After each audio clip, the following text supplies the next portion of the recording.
No matter how bad you think things are getting with the Orioles offense, no matter how upset you are watching the team, you always got to remember in the back of your mind, the Baltimore Orioles do not get swept. And Adley Rutschman showed us that on Wednesday with a walk-off home run. I'll recap a wild game against the Blue Jays coming up on this episode of the Locked On Orioles podcast.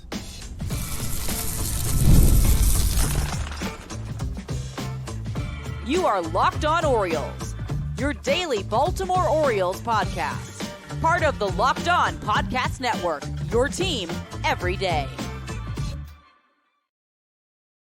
Orioles fans, today is Thursday, May 16th, 2024, and welcome back into the Locked On Orioles podcast, part of the Locked On Podcast Network, your team every day. As always, I'm your host, Connor Newcomb. And coming up on today's episode, we are going to recap a wild one from Camden Yards on Wednesday that ended somehow with a two-run walk-off homer from Adley Rutschman for the Orioles win over the Blue Jays. I'll get you the 5 things you need to know from that one, including the big swing from Adley, including the struggles from the offense with runners in scoring position, including a heroic performance from the Orioles bullpen, and much, much more. And then this really entire episode is actually going to be about this game because I wanted to dive into some of Brandon Hyde's managerial decisions on Wednesday. He had to make a lot of them, some good, some not. I'm going to grade them out at the end of today's episode. But that's all coming up on this episode of the Locked On Orioles podcast, which is brought to you by Game Time. Download the Game Time app, create an account, and use code LOCKEDONMLB for $20 off your first purchase. Terms apply. So let's start with the W for the Orioles. Final score from Oriole Park at Camden Yards on Wednesday afternoon. The Orioles 3 and the Toronto Blue Jays 2 after the O's lost 3-2 to the Jays in 10 innings on Monday night, then had the game rained out on Tuesday night and postponed to a doubleheader on July 29th. It was only going to be a 2-game series. If the O's had lost Wednesday, officially their sweepless streak would have been over, and it came close to that happening. But the O's pull it out with the win. They are now 27-14 through 41 games on the season. And as I record this, are tied atop the AL East with the Yankees, awaiting the Yankees result from their game on Wednesday. But I'm going to get you the 5 things you need to know from this Orioles win. And the first thing you need to know is, doesn't matter what's happening. Seems like, especially this year, Adley Rutschman is always there for us. And he was certainly there for us on Wednesday. We'll get to the offensive struggles the O's have had the last couple of games, and specifically in the Wednesday game. But Adley Rutschman made all the pain go away. A 2-run walk-off homer in the bottom of the 9th gives the Orioles a 3-2 win after Jordan Westburg had gotten a little lucky. Jordan Romano, the Blue Jays closer, in there with the Jays leading 2-1. Westburg with a leadoff single in the inning on a ball that probably should have been a ground out to second, but it took a weird hop off the dirt, hit off the chest of Blue Jays second baseman Isaiah Kiner-Falefa, skipped into the outfield, and Westburg was awarded a hit and was safe at first base. And then Adley got himself a pitch to hit, a 2-1 fastball in the middle of the plate, and just barely, and I mean just barely, got enough of it to have it hit off the railing right there on the flag court in right field and kind of ricocheted down onto the field. They briefly did review it for fan interference because a fan's hand did touch the ball, but it was kind of already after it had hit that railing. 347 feet, although it was 106 off the bat, 347 feet was just enough to get that ball out of Camden Yards for the 2-run walk-off homer. For Adley, it's his second career walk-off homer, also had one last April against the Oakland A's. He's now got 4 home runs in his last 3 games. Adley had the solo homer Sunday. He had the 2 solo homers off Jose Barrios on Monday that accounted for both Oriole runs, and then the 2-run shot in the 9th inning in this one. Adley drove in 4 of the 5 Orioles runs and 5 of their 7 runs over their last 3 games, all with the home run ball. He's swinging the bat very well right now. That wasn't his only hit either. He had a single in this game. He drew a walk in this game. He's swinging it well. 314 average, 859 OPS for Adley Rutschman so far this year. It's been a fantastic campaign for the Orioles star catcher. Second thing you need to know from the walk-off win on Wednesday is that, at least in big spots, the rest of the Orioles offense was a big old yikes on Wednesday. And it's been kind of a big yikes the last couple of days, but it all seemingly came to a head in this Wednesday game. Now, the O's had 11 hits, which, I mean, you will take 11 hits every single day of the week. That is a nice little number to have. You feel like if you get 11 hits, you're going to win a lot of baseball games. They only had 3 runs on 11 hits, and that is because the Orioles went 0 for 10 with runners in scoring position on Wednesday. Now, this is something the Orioles were incredible at last year. We're the best team in baseball with runners in scoring position in 2023. Haven't been the best this year, but it's still been, compared to the rest of the league, a good team hitting with runners in scoring position. But every team goes through some slumps like this. And this one was kind of tough to watch. Now, the 11 hits, that's good. There was a little lineup change. Brandon Hyde put Jordan Westberg in the leadoff spot for the first time this season, with Gunnar Henderson batting fourth against the lefty. Hyde said before the game it was just a one-off to mix things up a little bit because the O's have been struggling a bit with the bats. And it worked. I mean, Jordan Westberg led off the game with a home run.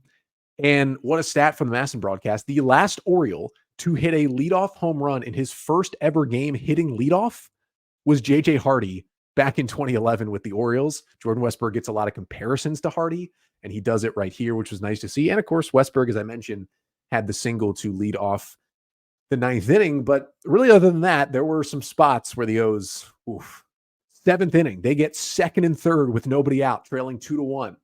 They go Westberg strike out, Adley intentionally walked, Mountcastle pop out, Henderson ground out. They do not score. Now, to be fair, Jimmy Garcia is ridiculous, and he came in and got those 3 outs in the 7th. He's only given up 1 run all year. This dude's going to be an all-star and is probably, at worst, the 3rd best reliever in the American League right now, maybe. Then in the 8th inning, they get the leadoff double from Santander. They get 1st and 3rd with 1 out. And they go failed squeeze bunt by James McCann, strikeout by Ramon Arias, and they don't score in the 8th inning either. And you're thinking at that point, everything is working against the Orioles. They're failing again and again offensively.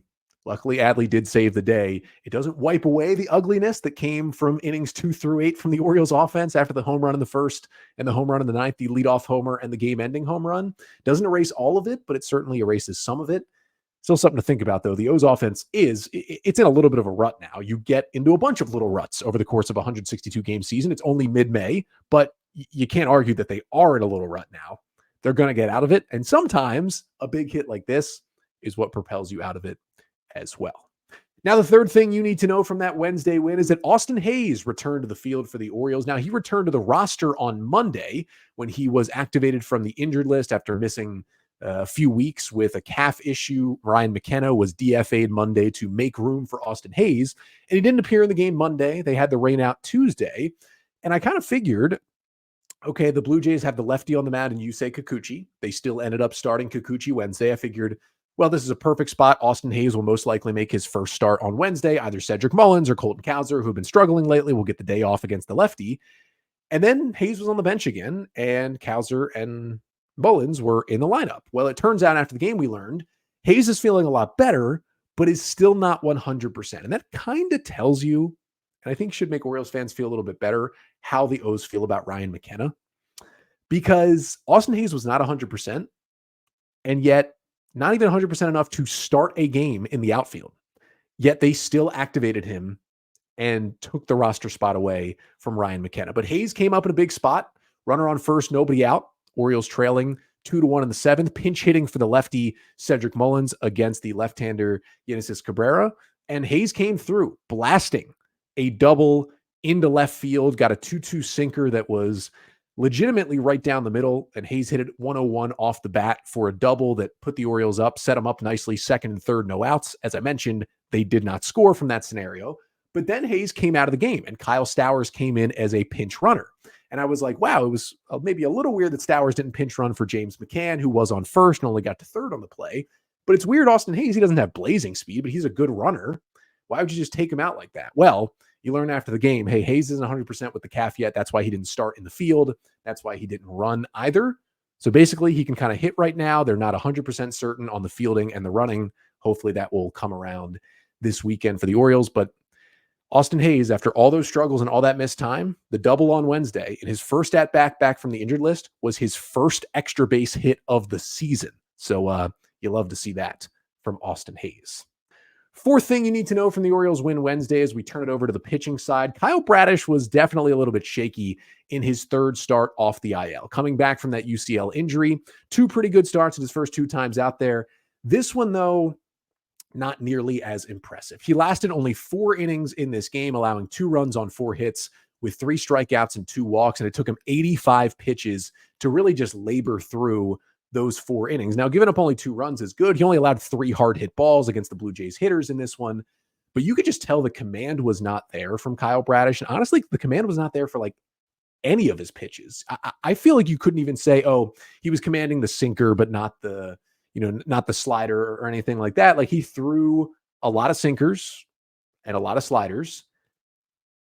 They were just kind of all over the place. Now, he threw enough strikes and his stuff is good enough, and the velocity was where you needed to be for Kyle Bradish for him to still be good, but he only got 5 whiffs on 36 swings. It wasn't his most dominant stuff. It's because he couldn't place it where he wanted, and he's a good enough pitcher where he can fight through 4 innings and only allow 2 runs, and heck, he could have thrown 4 scoreless. I mean, the 2-run double with 2 outs in the third from Bo Bichette, that was the Blue Jays' 2 runs. It gave them a 2-1 lead. It was a really tough play for Anthony Santander in right field, but he didn't get a great jump on it. And the ball did hit his glove before popping out for the 2-run double. So there is a world where Bradish escapes with 4 scoreless, but still didn't have his best stuff. You worry a little bit more. If any normal pitcher does this, you just say, okay, bad day, no command, good stuff. You worry a little bit more when it's Bradish coming off a partial UCL tear, only his 3rd start off the injured list. That makes you worry a little bit more. As long as he feels fine today, it was just a weird thing, but you do worry a little bit more when you see that with a guy who's trying to piece together a season with a UCL injury. And the 5th and final thing you need to know from the Orioles' 3-2 walk-off win over the Blue Jays on Wednesday is that, honestly, the Adley swing was awesome. Westberg hitting the homer, Kyle Bradish good enough. The reason why the Orioles won that game Wednesday, plain and simple, was their bullpen. And there was a lot of talk about the Orioles bullpen. Heck, I did half an episode back on Wednesday, kind of looking at the options the Orioles currently have in AAA Norfolk that could help their bullpen at some point this year. But it's good to know the Orioles have still had a good bullpen overall this year. Yeah, Kimbrel's had his struggles, and they don't have Felix Bautista, and some guys have struggled in certain roles, but the bullpen overall has been good. And that is what they showed on Wednesday. Kyle Bradish comes out after 4 innings. Now, it was helpful for the O's that they had the rain out Tuesday, which gave them the day off, and they knew they had the day off coming up today on Thursday. So when you have a game sandwiched in between 2 off days, you can be a little bit more aggressive with your bullpen, and the O's needed to do that when you only get 4 innings from your starter in a tight game. And between Jacob Webb, Cionel Perez, Mike Baumann, and Danny Coulombe, those 4 pitchers combined to throw 5 scoreless innings, allowing just 1 hit. It was a 1-out double that Coulombe allowed in the 9th inning. They struck out 3. Now, they did walk 4, but that was because Jacob Webb walked 3 batters in the 5th inning, and yet somehow didn't allow a hit, didn't allow other base runners, and got Davis Schneider to line out with the bases loaded and 2 down to somehow put up a 0 in that 5th. But otherwise, the bullpen was great. And yes, the offense was having all its struggles. It couldn't convert on these chances, but they just kept the game at 2-1, kept the game at 2-1 and said, offense, here's another chance, here's another chance, here's another chance. And finally, the offense took the chance in the 9th inning and won that game. Shout out to the O's bullpen, and quietly, shout out to Mike Baumann, who I still think is the first guy on the chopping block when hopefully Grayson Rodriguez potentially returns either this weekend or next week to rejoin the rotation. I still think a Baumann DFA is the first guy on the chopping block. But Mike Baumann retired all 5 batters he faced in this game, has now retired 10 consecutive hitters, and has retired 13 of the last 14 batters he has faced out of the Oriole bullpen. So things are looking a little bit up for Baumann, but shout out to that bullpen for the Orioles 3-2 walk-off win. The sweepless streak now at 105 consecutive series of 2 games or more. You don't sweep these Orioles. You don't do it. Now, this game on Wednesday, I feel, was crazy enough that it deserves even more than just one segment. Heck, I think it might deserve this entire Thursday episode. So coming up next in the final 2 segments of this show, we're going to do something I do, maybe from time to time with 1 decision or 2 decisions Brandon Hyde makes in a game. But this game, I think, tested Brandon Hyde as Orioles manager. There were a lot of moving parts late in this game, a lot of decisions he made. Some worked, some didn't. I'm going to grade them out. Pretty much every impactful decision Brandon Hyde made in this ball game, I'm going to assign a letter grade to. And we're going to start with some of the pitching things, some of the lineup decisions he made. That is coming up next.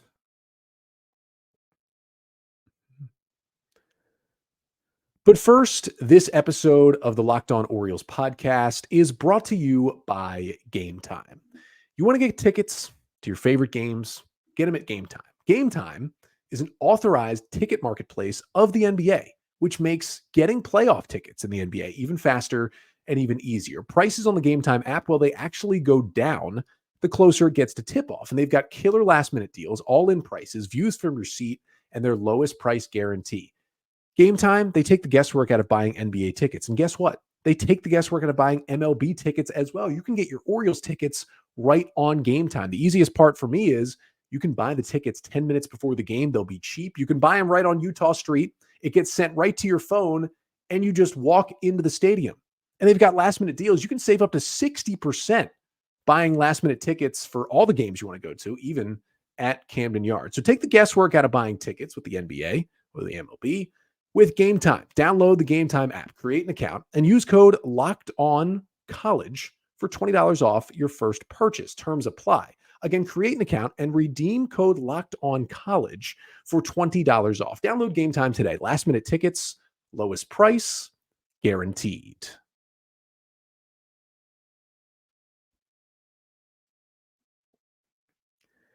That was a wild win. A wild win for the Orioles on Wednesday. 3-2 over the Blue Jays, the Adley Rutschman walk-off homer. And that 7th, 8th, and 9th inning was like a blur. The things that were happening in those 3 innings were ridiculous. There was a lot of decisions made by both John Schneider, the Blue Jays manager, and Brandon Hyde in the Orioles dugout. And I wanted to try to use the rest of today's episode to grade out the Brandon Hyde decisions, because every game, maybe not every game, but a lot of games, Brandon Hyde will make a late game decision, one that's really good, one that will have a lot of pushback. And I'll get into it a little bit to talk about at least what the thinking was, because I think a big thing to remember about major league managers is there will probably never be a time where you as a viewer, and that includes me as a viewer of the team who might have a little more insight, but not a lot more insight, has as much context as Brandon Hyde does, or in general as an MLB manager does when making a decision. There are so many things behind the scenes that go into every decision that we're not even aware of. So that's always good to keep in mind when you are talking about manager decisions. Now, that doesn't mean that you could never be right and a manager be wrong. That's not what it means, but it means you have to think about the things you don't even know about. So when I even grade out these decisions, I don't even know all of the things Hyde is taking into account here. But let's start with the lineup today, because it was a little bit different. Jordan Westburg leading off for the Orioles for the first time this season. I'm going to give that a B. I am not a huge fan of switching up the lineup like that because you're feeling like the offense isn't getting a spark. Gunnar Henderson's been your guy in the leadoff spot. He's been an MVP candidate. He's hit lefties at an incredible level this year compared to last year when he struggled. So I felt like, moving Gunnar down to 4 and hitting Westburg leadoff, I didn't love it. But if you're going to switch somebody up, have it be Jordan Westburg, who hits lefties well and has been great this year. And it worked out, right? He hits a leadoff homer in the first. He gets that leadoff single in the 9th and ends up scoring on the Rutschman walk-off home run. So I give it a B. Don't love it, but hey, it worked out for Brandon Hyde. Second big decision was pulling Kyle Bradish in this game after 4 innings and 85 pitches. I give that one an A. I was fully on board with that Brandon Hyde decision. Bradish, I already talked about it, just did not look right. The command was evading him. He still hasn't been fully built up to 100 pitches. He had already thrown 85. They were some high stretch pitches. He was in a couple of jams in those first 4 innings. Just didn't have his command. And as I mentioned already, you had a pretty fully rested bullpen. You had the rain out Tuesday. You have the off day scheduled for Thursday. So not only do you have everybody with at least one day off, but you can run them a little harder because they will all get another day off the day after. That's a nice spot to be in when you're managing a bullpen. And I think Brandon Hyde made the right call there. Now, this is a decision that didn't get talked about a lot, but in the 7th inning, with 1 out and a runner on first, top of the 7th, the Orioles were trailing 2-1. Cionel Perez had just gotten a pop out after a leadoff walk. And then Brandon Hyde went to the bullpen because 4 consecutive lefties were due up for the Blue Jays, and he did not want Cionel Perez, 4 consecutive righties were due up, and he didn't want Cionel Perez, the lefty, to face them. And you figured, that's probably a spot for either Craig Kimbrell or Yennier Cano. It's not a tie game. You're not winning, but it's still a high leverage spot in a game you'd like to win. But instead, he goes to Mike Baumann. And I gave that decision, even when he made the decision, I was like, it's Mike Baumann time. I give that decision an A as well. Now, no question about it, Kimbrel and Cano are both better pitchers than Mike Baumann, and you want to get that game at 2-1. However, if either Cano or Kimbrel had pitched in that game on Wednesday, which neither of them did, that would have made it 5 appearances in 8 days for either one of those guys. And we've seen earlier in the season when those guys pitch that much, they get run down and they struggle in the next outing. So to be able to not use those guys, know they each have the built-in off day Thursday, they're both going to be perfectly rested and ready for Friday night against Seattle, which is nice to see. And here's the other thing. You're getting to a crunch time point with Mike Baumann. Grayson Rodriguez is going to be back soon. As I said, Baumann feels like that first guy to go. You got to at least try him in a somewhat high leverage spot. I wouldn't call this fully high leverage because you're still losing, right? It's not like if you give up a run, you're going to give up the lead or blow a save or anything. But 2-1 in the 7th, you want to keep that within striking distance for your offense. And Baumann came in and did a great job. Got a strikeout, got a ground out, went back out there in the 8th, got 3 more outs. I still don't know if Mike Baumann deserves this roster spot, but he's pitching better. And you can't hide guys, right? You have to use your whole bullpen. You have to get lesser guys into bigger leverage spots, because if you don't, you're just going to wear out your high leverage guys. And we've seen it happen to the Orioles already this year. So I liked going to Baumann in that spot. Next one was in the 7th inning. I already talked about it. Pinch hitting Austin Hayes for Cedric Mullins. That's an A right now. I know Hayes was really bad early in the year. I know he just missed like close to a month with that calf injury. And we now know he's not even 100%. But Cedric Mullins has been so bad lately and basically has not been able to hit lefties at all. When Genesis Cabrera was in that game, that was the spot to get Hayes in there. And it worked out perfectly. He hits the double. Unfortunately, the O's couldn't find a way to get a run home despite having second and third and nobody out. But that was the move to make, and Brandon Hyde made it. And lastly, just managing the bullpen overall, getting Webb the inning, getting the 4 outs from Perez, getting the 5 outs from Baumann, going to Coulomb in the 9th. That's an A. He made all the right moves. The bullpen gave him 5 scoreless innings, and that was really the reason that the Orioles won this game. So those were kind of the lesser leverage decisions. And I think overall, I gave out, 4 A's and a B right there. He did pretty well. But next up, to finish off the pod, I want to specifically look at that 8th inning, the bottom of the 8th. There was a whole lot going on there and a lot of decisions Brandon Hyde made. And ultimately, they didn't work. The Orioles failed to score in the 8th and did not tie the game. Now, luckily, all a moot point. They win the game in the 9th, but I still wanted to break down really the 4 big decisions Hyde made in the 8th inning and how I saw them, admittedly managing from my couch, but how maybe you saw them as well. That's coming up next to finish off the pod. But first, this episode of the Locked On Orioles podcast is also brought to you by FanDuel. Now, it is winner take all time in the NBA and NHL, and FanDuel is giving you a shot to bring home a big win of your own. Right now, new customers get $150 in bonus bets with any winning $5 bet. That's $150 to bet on spreads, money lines, player props, and more. Visit FanDuel.com/lockedon and make every playoff shot count at FanDuel, America's #1 sportsbook.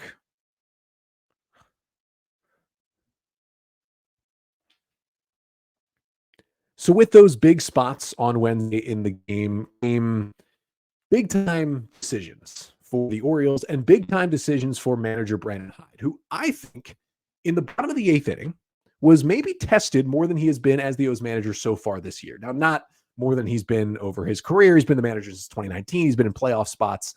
This is a May game. But in terms of this year in an inning, I think he had to make the most high leverage decisions than he's had to make all of 2024 so far. And I feel like there were 4 really big decisions that Hyde made.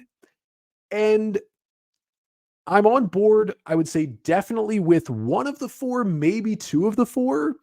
But let's kind of dive into them. It started with Jorge Mateo's sac bunt. Anthony Santander leads off the 8th inning with a double. Huge hit for Santander, who had a nice day for the Orioles, despite bruising up his knee a little bit, which he did have to come out in the 9th inning because of. So we'll definitely keep our eye on that for the O's. But Jimmy Garcia is pitching. That dude is ridiculous. He's given up 1 run all year. He just somehow got out of that crazy jam in the 7th, came back out in the 8th, and Santander doubles.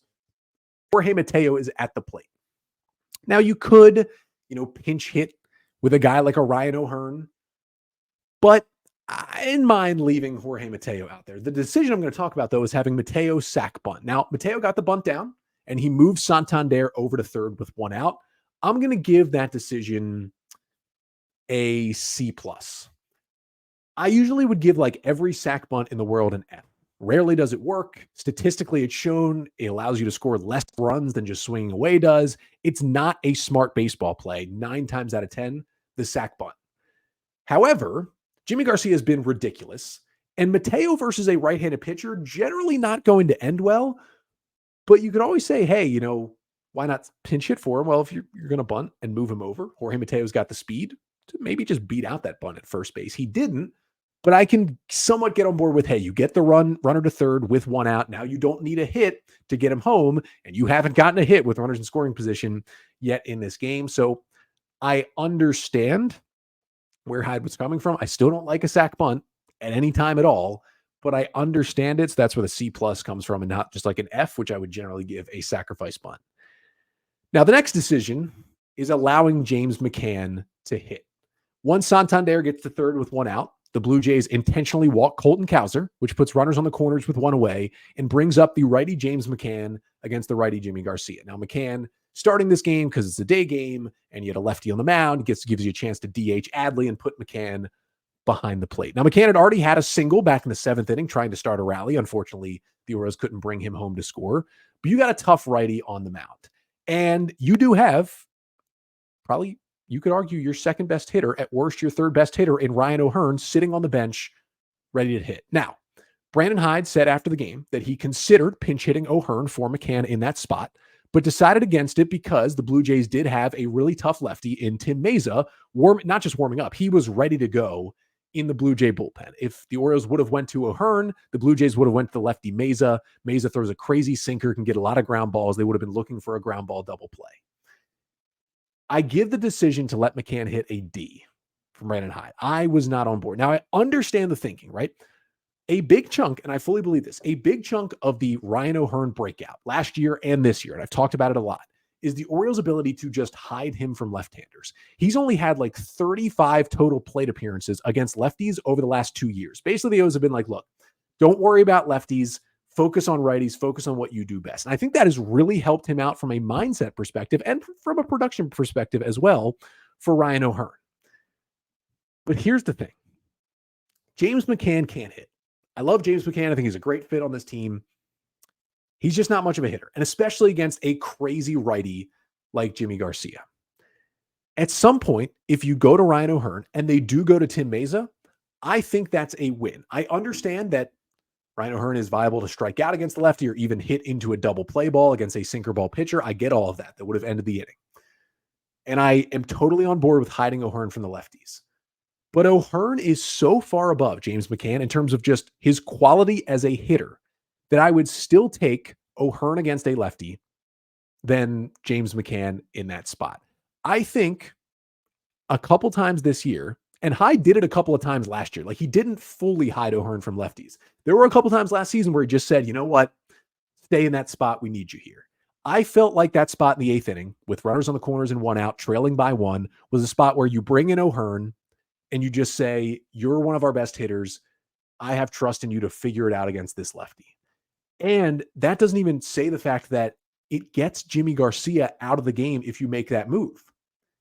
If you go right there and take him out, now Garcia ended up coming out to the next hitter anyway, but that's one less hitter that has to face Jimmy Garcia, who is by far the best reliever in the Blue Jays bullpen and showed it that entire series this week. You just get him out of the game. You say, I don't want to face Jimmy Garcia anymore. That dude's ridiculous. I know it doesn't give us a great matchup, Meza versus O'Hearn, but I will take my chances. I think I would have done that there. Just let the better hitter figure it out in that spot. Now, the next decision is kind of the very next one after you let James McCann hit. And that is calling the sacrifice bunt, the squeeze play, essentially, for James McCann. And I would give that a B for Brandon Hyde. If you're going to let McCann hit there, and you've already made the decision, we don't want O'Hearn versus the lefty, we want to keep McCann in there, I think the squeeze bunt is the best play there. Now, it's not amazing that your runner on third is Anthony Santander, who doesn't have a lot of speed, and his knee was a little banged up after running into the wall in the 3rd inning. Knee banged up or not, Santander does not run well. But if you're not going to let James McCann hit there, if you're not going to bring in Ryan O'Hearn, you're going to let James McCann bat, have him lay down a bunt. He is probably, and the Orioles have said this and it's been shown out, he's probably the best bunter that the Orioles have. Now, he bunted a couple foul, and then he still bunted with 2 strikes, and he got it down in fair territory. And it probably wasn't the smartest play for Vladdy Jr. to field that ball, because it looked like it was going to eventually roll foul, which would have been strike 3 and kept the runners where they were. But he picked it up. He threw home. They called Santander out at the plate. The replay sure looked like Danny Jansen just whiffed on the tag and did not tag Anthony, and that he was actually safe at the plate to score the tying run. Of course, they went to replay review, and they decided he's out still. It's kind of a completely different thing. Like, if we can have these incredible cameras all around the ballpark that can tell us the bat speed and bat path of every hitter on every swing, the cool new data we got at StatCast this week, why don't we have cameras that give a better view on replays for things that impact the game way more than knowing a guy's bat speed?